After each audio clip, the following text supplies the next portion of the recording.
Hi friends, price Lord. எல்லாம் எப்படி இருக்கீங்க? நல்லா இருக்கீங்களா? ஓகே ஃப்ரெண்ட்ஸ், இன்னைக்கு ஆரோக்கியமான சட்டங்களில் 55வது சட்டம் பார்க்க போகிறோம் ஃப்ரெண்ட்ஸ்.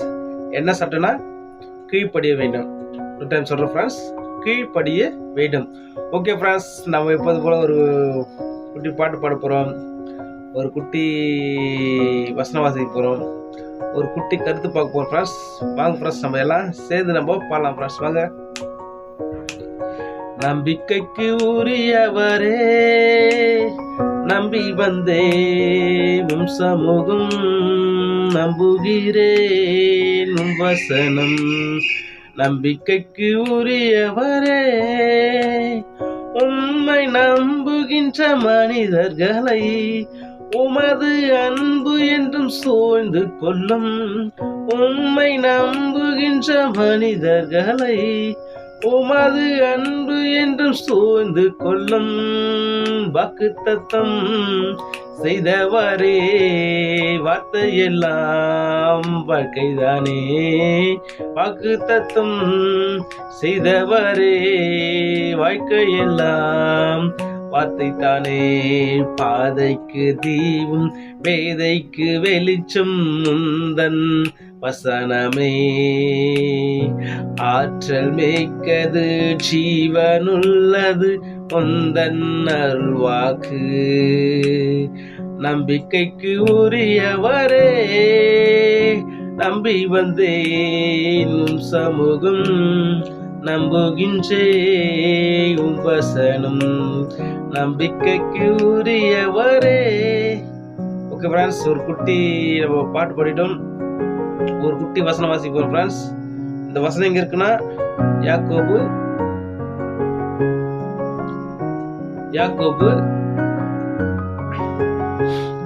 4வது அதிகாரம் 7வது வசனம் ஃப்ரெண்ட்ஸ். நான் வாசிக்கிறேன் ஃப்ரெண்ட்ஸ். தேவனுக்கு கீழ்ப்படிந்திருங்கள், பிசாசுக்கு எதிர்த்து நில்லுங்கள், அப்போது அவன் உங்களை விட்டு ஓடி போவான். இன்னொரு டைம் சொல்றேன் ஃப்ரெண்ட்ஸ். தேவனுக்கு கீழ்ப்படிந்திருங்கள், பிசாசுக்கு எதிர்த்து நில்லுங்கள், அப்போது அவன் உங்களை விட்டு ஓடி போவான். ஓகே ஃப்ரெண்ட்ஸ், இதான் குட்டி வசனம். இந்த வசனத்தோட கருத்து என்னன்னா ஃப்ரெண்ட்ஸ், இந்த காலத்தில், இந்த கடைசி காலத்தில் பார்த்தோன்னா, கடவுள் தான் நம்ம கடவுளை நம்ம நிறைய பேர் என்ன பண்ணோம், கடவுளுக்கு கீழ்ப்படுத்தல, கடவுளுடைய வார்த்தைக்கு கீழ்ப்படுத்தல. ஆனால் கடவுளை ஹீரோ நம்ம உண்மையான ஹீரோ கடவுள் தான் ஃப்ரெண்ட்ஸ், ஏசப்பா தான். ஆனால் நிறைய பேராக போகிறாங்க, ஏசப்பா விட்டுட்டு ஏசப்பா பற்றி பேசிட்டு அது அதிக ஊழிக்காருங்க, அதிக விசுவாசிங்க, அதிக தேவடைய பிள்ளை என்ன பண்ணுறாங்க, எப்போ பார்த்தாலும் பிசாசு தொட்டா பிசாசு, கனவு வந்தால் பிசாசு, தொட்டா பிசாசு, போனால் பிசாசே ஹீரோ ஆகிறாங்க ஃப்ரெண்ட்ஸ். ஏன்னா வசனம் தெளிவாக சொல்லுது, தேவனுக்கு கீழ்ப்படிங்கள், பிசாசுக்கு எதிர்த்து நில்லுங்கள், அப்போது அவன் உங்களை விட்டு ஓடி போவான்னு சொல்லிட்டு அந்த வசனம் இருக்கு ஃப்ரெண்ட்ஸ். அப்போது நம்ம நம்மளை படைச்ச கடவுள், அந்த பிசாசையும் உண்டாக்குனவர் பிதாவாகிய தேவன், நம்ம கடவுள் தான் ஃப்ரெண்ட்ஸ். அவருக்கு நம்ம கீழ்ப்படியும் ஃப்ரெண்ட்ஸ். அவரால் முடியாத காரியம் ஒன்றுமே இல்லை ஃப்ரெண்ட்ஸ். நிறைய பேர் பார்த்தீங்கன்னா, அந்த வியாதி நேரத்தில், பாடு நேரத்தில், உபத்திர நேரத்தில், துன்பங்கள் நேரத்தில் பார்த்தீங்கன்னா நிறைய பேர் என்ன சொல்கிறாங்க, பிசாசு வந்துட்டான், பிசாசு எனக்கு வியாதி கொடுத்துட்டான், பிசாசு எனக்கு பயத்தை கொடுத்துட்டான், பிசாசு புச்சிகிச்சி, பிசாசு நிறைய பேர் பிசாசு பயப்படுறாங்க ஃப்ரெண்ட்ஸ். நம்ம கடவுளுக்கு தான் பயப்படணும், கடவுளுக்கு தான் கீழ்ப்படியும் ஃப்ரெண்ட்ஸ். கடவுளுக்கு கீழ்ப்படிந்து நம்ம பிசாசு எடுத்து நிற்கும்போது பிசாசு ஓடி போக சொல்லிட்டு வசனம் வாசிக்கிறோம் ஃப்ரெண்ட்ஸ். அப்போ என்னன்னா ஃப்ரெண்ட்ஸ், நம்ம நம்பி அநேகர் பார்த்தீங்கன்னா இந்த வசந்த கருத்து தான் ஃப்ரெண்ட்ஸ். நான் ஒரு சின்ன தாட்ஸ் கூட ஷேர் பண்ண விரும்புகிறேன் ஃப்ரெண்ட்ஸ். நம்மில் அநேகர் பார்த்தீங்கன்னா எப்போ பார்த்தாலும் நம்ம கடவுளுக்கு கீழ்ப்படிணும், கடவுளுடைய வார்த்தைக்கு கீழ்ப்படிணும். கடவுளுடைய வார்த்தை எப்படி சொல்லுது, கடவுளுடைய வார்த்தை ஒவ்வொரு நாளும். ஏன் அது நிறைய பேர் கடவுளை ஹீரோ கடவுளை பற்றி அதிகமாக பேசுறத விட பிசாசு பற்றி தான் அதிகமாக பேசுகிறாங்க. ஏன்னா அவங்களுக்கு விசுவாசம் கம்மி ஃப்ரெண்ட்ஸ். அவங்க மனசு பலவீனம், அவங்களுடைய ஆவி நிறைவில்லாதனால அதுமாரி அவிவிசுவாசமா பயந்துக்குன்னு அப்படி பேசுகிறாங்க ஃப்ரெண்ட்ஸ். நம்ம அப்படி இருக்கக்கூடாது ஃப்ரெண்ட்ஸ். நம்ம என்ன பண்ணணும், கடவுளுக்கு மட்டும் தான் கீழ்ப்படணும், அப்படி வார்த்தைக்கு கீழ்ப்படணும். அப்படி வார்த்தையின்படி நம்ம வாழும்போது நம்முடைய வாழ்க்கை விடுதலை உள்ள வாழ்க்கை, ஒரு ஜெயமுள்ள வாழ்க்கை, ஒரு சந்தோஷமுள்ள வாழ்க்கை, ஒரு சமாதானமுள்ள வாழ்க்கை, ஒரு நிம்மதியான வாழ்க்கையை நம்ம வாழ முடியும் ஃப்ரெண்ட்ஸ். பரலோக ராஜ்யத்தை இந்த பூமியில நம்ம அனுபவிக்க முடியும் ஃப்ரெண்ட்ஸ். நம்ம அவருடைய வார்த்தைக்கு பயப்படணும் ஃப்ரெண்ட்ஸ். நிறைய பேர் நம்மள நிறைய பேர் நினைப்பாங்க, நானும் சர்ச்சுக்கு போகிறேன், நானும் பைபிள் வாசிக்கிறேன், நானும் ஜெப கூட்டத்தில் இருக்கிறேன், ஆனால் எனக்கு எப்போ பார்த்தாலும் பயமாக இருக்குது, எனக்கு எப்போ பார்த்தாலும் எனக்கு திகிலாக இருக்குது, என் மரண பயம் வருது, அப்படி இல்லைன்னா என் குடும்பத்தில் எதனா ஆகிடுமோன்னு பயம் வருது, அப்படி இல்லைன்னா என்ன படிப்பில் பயம் வருது, படிக்க முடியாத பயம் வருதுன்னு சொல்லிட்டு பிள்ளைகள் நினைக்கலாம், காலேஜ் படிக்கிற பிள்ளைகள் நினைக்கலாம். ஃப்ரெண்ட்ஸ், நான் என்ன சொல்கிறேன்னா, அதெல்லாம் பயப்படாது. அப்போ நம்ம பயம் வருதா? காரணம் என்ன? நம்ம விசுவாச குறைவு, நம்ம கடவுள் மேல இருக்கிற அன்பு, கடவுள் மேல இருக்கிற விசுவாசம் நம்ம கம்மியா இருக்கிறதுனால நம்ம அப்படி பயப்படுறோம். அதுக்கு ஒரே ஒரு வழி என்னன்னா, கடவுளுக்கு நம்ம கீழ்ப்படியணும், பிசாசுக்கு எதிர்த்து நிற்கணும். அதுக்கு ஒரே ஒரு வழி என்னன்னா, நம்ம வந்து ஃப்ரெண்ட்ஸ் எப்பயும் போது நம்ம என்ன பண்ணணும், இப்படி வார்த்தையை வாசிக்கணும் ஃப்ரெண்ட்ஸ். வசனம் ரோமர் 10வது அதிகாரம் 17வது வசனத்துல பார்த்தீங்கன்னா, விசுவாசம் கேள்வினாலும் வரும், கேள்வி தேவனுடைய வசனத்தினால் ஒரு சொல்லிட்டு அந்த வசனம், அந்த ரோமர்ல அந்த வசனம் இருக்கு ஃப்ரெண்ட்ஸ். அப்போது நமக்கு ஏன் பயம் வருது, நமக்கு ஏன் நம்ம பயப்படுறோம், எதிர்காலத்தை குறித்து பயப்படுறாங்க சிலர் படிப்பு குறித்து பயப்படுறாங்க, சிலர் பிஸ்னஸ் குறித்து பயப்படுறாங்க, சிலர் ஊழியத்தை குறித்து ஊழியக்காரோட பயப்படுறாங்க, சிலர் எதிர்காலத்தை குறித்து, சிலர் வியாதி குறித்து பயப்படுறாங்க, சிலர் பலவீனம் குறித்து பயப்படுறாங்க. காரணம் ஏன் பயம் வருதுன்னா, ஒரே ஒரு காரணம் ஃப்ரெண்ட்ஸ். அவங்க என்ன பண்ணுறது, வேதம் அதிகமாக வாசிக்கிறதில்ல, பைபிள் வாசிக்கிறதில்ல, அவனுடைய வசனத்துக்கு முக்கியத்துவம் கொடுத்துல. ஏன்னா திருப்பி சொல்கிறேன் ஃப்ரெண்ட்ஸ், நம்ம ரோமர் 10வது அதிகாரம் 14வது வசனத்துல பார்த்தீங்கன்னா, கேள்வி விசுவாசத்தினாலே வரும். அதாவதுன்னா விசுவாசம் கேள்வினால வரும், கேள்வி காதல் கேட்கறது, அந்த கேள்வி தேடி வசனத்தால் வரும். அப்போ அவனுடைய வசனத்தை படிக்கணும் ஃப்ரெண்ட்ஸ். தொடர்ந்து நம்ம நிருபங்கள் அதிக முக்கியத்துவம் கொடுங்க. நிருபங்கள் தொடர்ந்து பைபிள் படிக்க உங்களுக்குள்ள நமக்குள்ள என்ன பண்ண ஃப்ரெண்ட்ஸ், நம்ம விசுவாசம் வரும். அப்போ பிசாசு ஈஸியாக பிசாசு எதிர்த்து நிற்க முடியும். நம்ம எப்பவுமே வெற்றியுள்ள வாழ்க்கை, ஒரு ஜெயமுள்ள வாழ்க்கை நமக்கு பேலன் கிடைக்கும் ஃப்ரெண்ட்ஸ். நம்ம வசனம் சில பிரதர், எனக்கு நான் படிப்பு குறைவு, எனக்கு படிக்க தெரியாது, இல்லை எனக்கு சரியாக கண் பார்வை தெரியாது அப்படின்னு சொல்கிற நபருக்கு ஆடியோ பைபிள் இருக்குது ஃப்ரெண்ட்ஸ். நம்ம ஒரு பட்டன் ஃபோன் கூட ஒரு மெமரி கார்டு போட்டு ஆடியோ பைபிள் அதை இறக்கி போட்டோம், புதிய ஏற்பாடு பழைய ஏற்பாடு ஆடியோ பைபிள் அது நம்ம டவுன்லோட் பண்ணிட்டோமா, அது அந்த பெரிய ஃபோன் சின்ன ஃபோன் வச்சிருக்கோம், மெமரி கார்டில் டவுன்லோட் பண்ணிட்டீங்களா, அழகாக நீங்கள் எப்போலாம் தனியாக இருக்கிறீங்களோ அப்போ ஆண்டுடைய வார்த்தையை போட்டு நீங்கள் ஆண்டுடைய வார்த்தை கேட்க கடவுளுடைய வார்த்தை கேட்க நமக்கு ஒரு பலன் கிடைக்கும் ஃப்ரெண்ட்ஸ். அப்போ தான் நமக்கு அந்த ஆண்டு மேலே இருக்கிற விசுவாசம் அதிகரிக்கும். நிறைய பேர் பார்த்து ஒரே சர்ச்சில் 2 பேரும் ஃப்ரெண்ட்ஸாக இருப்பாங்க, ஒரு 2 பேரும் ஒன்றா தான் சர்ச்சுக்கு போவாங்க, ஒன்றா தான் இருப்பாங்க.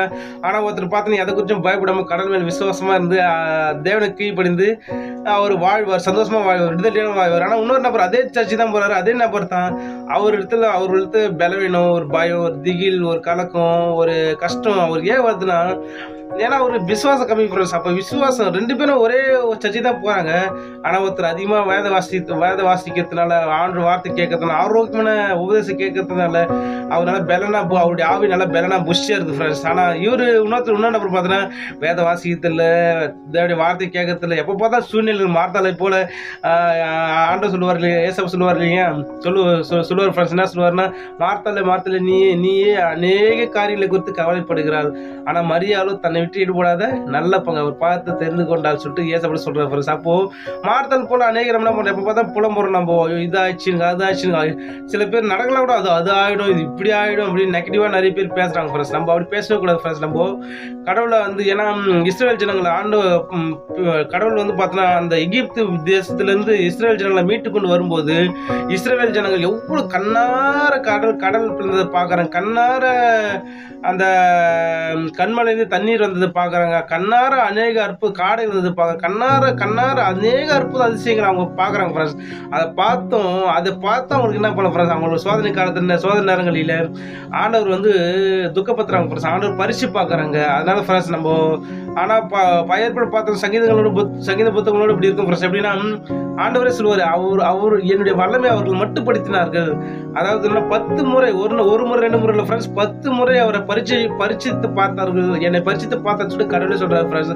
அப்போ நம்முடைய கடவுள் தான் எல்லாம் அவரால் கூடும், எல்லாம் கூட ஒன்றுமே இல்லை ஃப்ரெண்ட்ஸ். வானத்தையும் பூமியும் சர்வ லோகத்தையும் சர்வ சிருஷ்டி சர்வ எல்லா தேவ தூதர்கள், உயிரினங்கள், பறவைகள், மனிதர்கள், பலவிதமான மனிதர்கள், உயிரினங்கள், பலவிதமான உயிரினங்கள், இவ்வளோ அண்ட சராசனையும் உருவாக்கி தேவ தூதர்களை எல்லாம் வானாதி வான உருவாக்கி அவர் ஆளுகை செய்கிறார் ஃப்ரெண்ட்ஸ். அப்பயே அப்பேற்பட்ட கடவுள் நம்ம சொந்த தகப்பனா இருக்கிறாரு.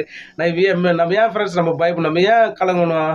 அப்போ நம்ம ஃப்ரெண்ட்ஸ் நம்ம கண்டிப்பாக நம்ம கருடைய வார்த்தை கீழ்ப்படியணும். திரும்ப சொன்னது போல ஃப்ரெண்ட்ஸ், நம்ம விசுவாசம் கம்மியாக இருந்தால் ஆண்டு வார்த்தை வாசிங்க, பைபிள் வாசினே இருங்க. ஆரோக்கியமாக உபதேசம் கேட்டுனே இருங்க.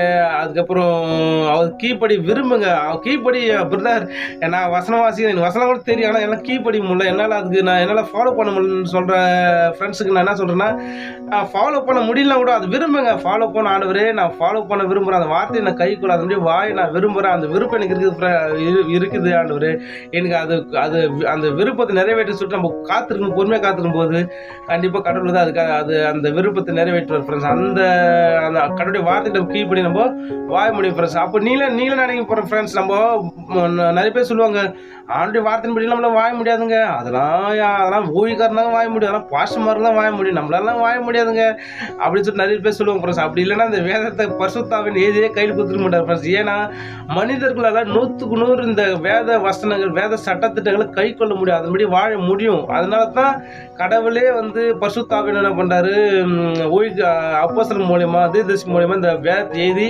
நம்முடைய கரலை கொடுத்துட்டு நம்மளால ஃபாலோ பண்ண, நம்மளால வாழ முடியல, எதுக்கு இந்த பைபிள் கடவுள் நமக்கு கொடுக்கணும்? நீங்களே சொல்லுங்க ஃப்ரெண்ட்ஸ். நம்மளால வாழ முடியல, கடவுள் கட்டளை கீழ்ப்படி முடியல, கடவுள் வாழ முடியும், வாழ முடியல, அப்போ எதுக்கு பைபிள் கடவுள் ஏதோ மிஷினரி உயிரை தியாகம் பண்ணி உயிரை பணைய வச்சு எத்தனையோ ஒரு மிஷினரி மூலிமா இந்த பைபிள் மொழிபெயர்ப்பு பண்ணி அநேக மொழிகளில் மொழிபெயர்ப்பு பண்ணி நம்ம கையில் கொடுத்துருக்க ஃப்ரெண்ட்ஸ். ஏன்னா நம்மளால கை கொள்ள முடியும் ஃப்ரெண்ட்ஸ், நம்மளால வாழ முடியும். ஆனால் அப்படி வாழ நினைக்கும் போது, கீழ்ப்படி நினைக்கும் போது, வார்த்தை முடி வாழ நினைக்கும் போது நம்முடைய வாழ்க்கையில் அநேக போராட பிரச்சனைகள், பாடுகள் அநேக வரும். ஆனால் நம்ம ஸ்டெடியாக நின்று நம்ம தொடர்ந்து நம்ம போராடும் போது நம்முடைய வாழ்க்கை ஒரு வெற்றில வாழ்க்கை வாழ்வோம். நம்ம அந்த ஆண்டு மேல இருக்கிற விசுவாசம் அதிகரிக்கும், அவர்களுக்கு நம்பிக்கை அதிகரிக்கும். இந்த பாட்டு கூட பாடலாம் ஃப்ரெண்ட்ஸ், நம்பிக்கைக்கு உரியவர், நம்பி வந்த அவரு இல்லாம நம்மளால இந்த உலகத்துல ஜெயமான ஜீவிக்கவே முடியாது. அவரு இல்லாம, ஏசப்பா இல்லாம இந்த உலகத்துல வெற்றில வாழ்க்கை ஒருவராலும் வாழவே முடியாது ஃப்ரெண்ட்ஸ். உலகத்துல சொல்லுவாங்க, நான் பெருமை சொல்லுவாங்க, நான் அப்படி இருந்தேன், இப்படி இருந்தேன், நான் கவர்மெண்ட் எம்ப்ளாய், நான் பெரிய அரசியல் தலைவர், நான் பெரிய சயின்டிஸ்ட், நான் பெரிய மிலிட்ரி மேன், நான் பெரிய போலீஸ், அப்படி இப்படின்னு என்ன வேணா சொல்லலாம் ஃப்ரெண்ட்ஸ். ஆனா உலகத்துல ஏசப்பா ஏற்றுக்கொள்ளும், ஏசப்பா தவிர இந்த உலகத்துல அவர் ஏற்றுக்கொள்ளாம, ஏசப்பா இல்லாம ஜெயமுள்ள ஜீவியும் இந்த உலகத்துல வாழவே முடியாது ஃப்ரெண்ட்ஸ். ஏன்னா யாக்கோபோட ஒரு வசனம், யாக்கோபு தெசலோனிக்கேயர் எல்லாம் இருக்குது ஃப்ரெண்ட்ஸ். என்னன்னா, அதாவது விசுவாசம் கற்பனையால் வரும், ஆனா அந்த விசுவாசமே உலகத்தை ஜெயிக்கிற ஜெயம் சுட்டு வசனம் சொல்லுது ஃப்ரெண்ட்ஸ். உலகத்தை ஜெயிக்கிற ஜெயம் எதுனா விசுவாசம். அதுக்கு அடுத்த வருஷம் ஒரு வசனம் இருக்கு ஃப்ரெண்ட்ஸ். எப்படின்னா, குமாரனை விசுவாசிக்கிறனா இல்லாமல் உலகத்தை ஜெயிக்கிறவன் யார் என்று அப்படின்னு வசனம் இருக்கு ஃப்ரெண்ட்ஸ். அப்போ ஏசப்பா நம்ம விசுவாசிக்கும் போது நமக்கு பரிசுத்தாவின் கூட வராது, நமக்கு பலன் அடைஞ்சு நம்ம உலகத்தையும் பிசாசையும் தூதர்களையும் பாடுகளும் உபத்திரம் என்னத்தான் எல்லாத்தையும் ஜெயிச்சு நம்ம ஒரு வெற்றியுள்ள வாழ்க்கை, ஒரு விடுதலை உள்ள வாழ்க்கை, ஒரு ஜெயமுள்ள வாழ்க்கை, ஒரு நிம்மதியான, ஒரு சமாதான சந்தோஷமான வாழ்க்கை நம்மளால வாழ முடியும் ஃப்ரெண்ட்ஸ். நம்ம அதனால தான் ஆனா ஏசப்பா இல்லாம இந்த உலகத்துல எவ்வளவு பெரிய தங்கள் சொல்லி, நான் நீதிமான், நான் உத்தமன், நான் அவ்வளவு நன்மை செய்ய, இவ்வளவு நன்மை செய்ய இல்லை ஃப்ரெண்ட்ஸ். ஏசப்பா இல்லாம இந்த பூமியில ஒருவராலும் விடுதலையான வாழ்க்கை, நிம்மதியான வாழ்க்கை, ஒரு சந்தோஷமான வாழ்க்கை இந்த பூமியில வாழவே முடியாது ஃப்ரெண்ட்ஸ். ஏசப்பா இல்லாம, ஏன்னா ஏசப்பா ஒரு இடத்துல மத்திய ஒரு வசனம் சொல்லியிருக்காரு ஃப்ரெண்ட்ஸ். என்ன வசனம் சொல்லியிருக்காருன்னா, என்னோடு இராதவன் எனக்கு எதிரியா, துரோகி, என்னோடு இராதவன் எனக்கு எதிரியா இருக்க, எனக்கு விரோதமா இருக்கிறேன் அப்படி சொல்லிட்டு என்ன இல்லாமல் உங்களால் ஒன்றும் செய்ய முடியாது சொல்லிட்டு ஏசப்பா சொல்லியிருக்காரு ஃப்ரெண்ட்ஸ். அப்போது ஏசப்பா இல்லாமல் நம்ம உலகத்தில் ஜீவிக்கவே முடியாது ஃப்ரெண்ட்ஸ். அப்போது நான் என்ன சொல்கிறேன் வரணும் ஃப்ரெண்ட்ஸ், ஆண்டவர் நிறைய பேர் நினைக்கிறேன், என்னால் வார்த்தைக்கு கீழ்ப்படி முடியல, கடலுக்கு கீழ்ப்படி முடியல, இந்த போராட்டம் வர, பிரச்சனை வர, பாடு உபத்திரம் பார்த்து நான் நொந்து போகிறேன் அப்படின்னு சொல்லிக்கலாம் ஃப்ரெண்ட்ஸ். நீங்கள் அழகாக உங்களுக்கு ஜவர்மெண்ட் இன்ட்ரெஸ்ட் இல்லை கூட ஃப்ரெண்ட்ஸ், நீங்கள் அழகாக இருந்த இடத்துல உட்காந்து ஆண்டவர் ஒரு ஃப்ரெண்டு போல பேசுங்க ஃப்ரெண்ட்ஸ். ஆண்டவரே எனக்கு இதை மாற்றுங்க, அதை மாற்றுங்க, ஆண்டவரே இந்த முதல் தேர்ன்னு சொல்லிட்டு நீங்கள் ஆண்டோட பேசுங்க. அவர் எங்கேயும் வியாபித்துட்டாரு, அவர் காதுகள் திறந்ததான் இருக்குது, அவருக்குள்ளதான் நம்ம இருக்கிறோம் ஃப்ரெண்ட்ஸ், அவர் பிரசன்னத்துக்குள்ள இருக்கிறோம். ஜெபம் பண்ணுங்க, வேதத்தை நல்லா ஒரு நிருபங்கள் வாசிங்க, கொரிந்தியர், ரோமர்லாம் வாசிங்க, தொடர்ந்து ஒரு 10 அதிகாரம் வாசிங்க, வீட்டில் ஃப்ரீயாக தான் வாசிங்க. எனக்கு இன்ட்ரெஸ்ட் வராது தான், ஆனால் இன்ட்ரெஸ்ட் வரலாம் நீங்கள் வாசிங்க ஃப்ரெண்ட்ஸ். வாசிக்க அது ஆர்வம் ஆட்டோமேட்டிக்காக வந்துடும் ஃப்ரெண்ட்ஸ். வேதத்தை வாசிங்க. அதுக்கப்புறம் நம்ம சகோதரர் கூட நல்லா ஒரு 5 சகோதரர், 10 சகோதரிகள் சகோதரர்களோட உட்காந்து வேத தியானிங்க, ஆண்டுடைய வசனம் தியானிங்க, ஜெபம் பண்ணுங்க, பைபிள் ஸ்டடி எடுங்க, பைபிள் ஸ்டடியில் கலந்து கொள்ளுங்க. அப்படி ஏன் இதெல்லாம் செய்யணும்? ஏன் ஜபம் தான் கடவுள் கேட்க போகிறா, பைபிள் வாசம் தான் கடவுள் கேட்க போகிறா, நம்ம ஐக்கியமாக இருந்து ப்ரேயர் பண்ணால் தான் ஜபம் பண்ணால் தான் கேட்க போகிறோம் அப்படின்னு நீ நினைக்கலாம் ஃப்ரெண்ட்ஸ். நம்ம அப்படி நம்ம ஜெபிக்காமல், நம்ம வேதம் வாசிக்காமல், சர்ச்சில் உள்ள ஐக்கியத்தோடு இல்லாமல் நம்மளால வெற்றியை வாழ முடியாது ஃப்ரெண்ட்ஸ். அங்கே தான் ஆண்டோட சமூகத்தை, ஆண்டோட பிரசன்னத்தை, ஏன்னா வசனம் தெளிவாக சொல்லுவார், 2-3 பேர் நாமத்தில் எங்கே கூடியிருக்கிறீர்களோ அவர் மற்ற நாள் இருக்கிறேன்னு சொல்லிட்டு ஏசப் சொல்லியிருக்காரு ஃப்ரெண்ட்ஸ். அப்போது நம்ம ஜெபிக்கும் போது தான் ஆண்டு பிரசன்னம், அவருடைய வல்லமை நமக்கு கிடைக்குது, அவருடைய குணங்கள் நமக்கு வரும் ஃப்ரெண்ட்ஸ். நம்ம ஜெபிக்கும் போது ஜெபிக்காமல் இந்த நீங்களே யோசித்து பாருங்க ஃப்ரெண்ட்ஸ். ஒரு வேளை சாப்பிடலாம், நம்ம உடல் எவ்வளோ சோர்ந்து போகுது, எவ்வளோ பட்டினி. கடவுள் இது நியமிச்சிருக்காரு, இப்படிதான் நியமங்கள் இப்படிதான் இருக்குது. அப்போ நம்ம ஆவிக்கிற வாழ்க்கையில் நம்ம ஜெபிக்காம, வேதம் வாசிக்காம, சர்ச்சில் உள்ள மீட்டிங்கில் சர்ச்சுக்கு நாத்தையும் போகாமல், நம்ம என்ன தான் நம்ம குட்டிக்காரனை போட்டாலும் வாங்கவே முடியாது ஃப்ரெண்ட்ஸ். இது 100 ஃப்ரெண்ட்ஸ். ஒரு வேளை நம்ம இந்த மாம்சத்துக்கு தேவை சாப்பாடு, உணவு. அதே போல ஆவிக்குரிய உள்ளான மனுஷனுக்கு தேவையானது ஆவிக்குரிய ஆகாரம். வேதம், வேத வாசிப்பு, ஜெபம், பரிசுத்தரோட ஐக்கியம், இந்த 3 தான் ஃப்ரெண்ட்ஸ் ஆவிக்குரிய ஆகாரம். இந்த எப்படி ஒரு நாளைக்கு ஒரு வேளை 3 வேளை சாப்பிடணும். அதே போல டெய்லி 3 வேளைக்கு மேலே இல்லை 3 வேலையே ஃப்ரெண்ட்ஸ் 3 வேளை நம்ம வேதம் வாசிச்சு ஜெபிச்சு ஆண்டோட பாடல்கள், அந்த ஞான பாட்டுகள், கீர்த்தனைகள், அந்த பாட்டில் பாடும்போது நமக்குள்ள ஆட்டோமேட்டிக் விசுவாசம், பலன் நமக்குள்ள கிடைக்கும் ஃப்ரெண்ட்ஸ். நம்ம இதெல்லாம் விட்டுவிட்டு பைபிள் வாசிக்காம, நம்ம ஜெபம் பண்ணாம, நம்ம பரிசுத்தரோட ஐக்கியம் இல்லாம, நம்ம ஆண்டுடைய கீர்த்தனை பாடல்கள், அவருடைய வசனத்தின் அடிப்படையில் எழுதின பாடல்களை விட்டுட்டு நம்ம இருக்கும்போது நம்ம என்னதான் பண்ணலாம், நம்மளால சோதனை மேற்கொள்ளவே முடியாது, பிசாசு ஏற்று நிற்கவே முடியாது. அவன் தான் நம்ம ஆளு செய்வான். அதனால நம்ம ஒரு மாம்சத்துக்கு சாப்பாடு எடுத்துக்கொள்றது போல ஆவிக்குரிய வாழ்க்கையில் ஆவிக்குரிய ஆகாரமாகிய இதையே எடுத்துக்கொள்ளணும். அப்போ தான் நமக்கு ஒரு பலன் கிடைக்கும். இந்த உலகத்தை மேற்கொள்ள பலன், மாம்சத்தை மேற்கொள்கிற பலன், பிசாசை மேற்கொள்கிற பலன், சூழ்நிலைகளை மேற்கொள்கிற பலன், எல்லாத்தையும் மேற்கொள்றதுக்கு ஒரே ஒரு பலன் என்னன்னா ஆண்டு பிரசன்னம், ஆண்டு சமூகம், ஆண்டு வார்த்தை ஃப்ரெண்ட்ஸ். அது நிறைய பேர் என்ன பண்ணுவாங்க, 1000 ஸ்தோத்திரம் சொல்லுவாங்க. இன்னும் 1000 ஸ்தோத்திரம் சொல்லுவாங்க ஃப்ரெண்ட்ஸ். 1000 ஸ்தோத்திரம் சொல்றது நல்லதான் ஃப்ரெண்ட்ஸ். ஆனால் அது சொல்றதுனால நமக்கு பலன் கிடைக்காது ஃப்ரெண்ட்ஸ். நம்ம என்ன பண்ணுவோம், ஒரு விதமாக சொல்லலாம், தப்பு இல்லை. ஆனால் வார்த்தை, ஏன்னா அதை பார்த்து சொல்லலாம், ஸ்தோத்திரம் சொல்லலாம், தப்பு இல்லை ஃப்ரெண்ட்ஸ். அது சொல்லவும் பலன் தான். ஆனால் அது மட்டும் நம்மளை விடுதலையாக்காது ஃப்ரெண்ட்ஸ். நம்ம என்ன பண்ணுவோம், வேதம் வாசிக்கணும், டெய்லியும் வேதம் வாசிக்கணும், டெய்லியும் ஜெபிக்கணும், டெய்லியும் பரிசுத்தரோட ஐக்கியத்தில் இருக்கணும். அப்படி இருந்தால் மட்டும் தான் ஃப்ரெண்ட்ஸ் நம்மளால இந்த உள்ளான மனுஷன் நம்ம பலன் கிடைக்கும் ஃப்ரெண்ட்ஸ். ஓகே ஃப்ரெண்ட்ஸ், இந்த வசனம் என்னன்னா, தேவனுக்கு கீழ்ப்படிந்திருங்கள், பிசாசுக்கு ஏற்றுங்கள். தேவனுக்கு கீழ்ப்படினா அவர் சர்வாத வர்க்கமாக வார்த்தை நம்ம எடுத்துக்கொள்ளும் ஃப்ரெண்ட்ஸ். இந்த உலகத்தை நம்ம அப்போதான் ஈஸியாக நம்மளால் மேற்கொள்ள முடியும் ஃப்ரெண்ட்ஸ். ஓகே ஃப்ரெண்ட்ஸ், இந்த தாட்ஸ் நமக்கு பிரயோஜனமாக நம்புகிறேன். Okay friends, bye friends, make a nice day, God bless you, bye friends, bye.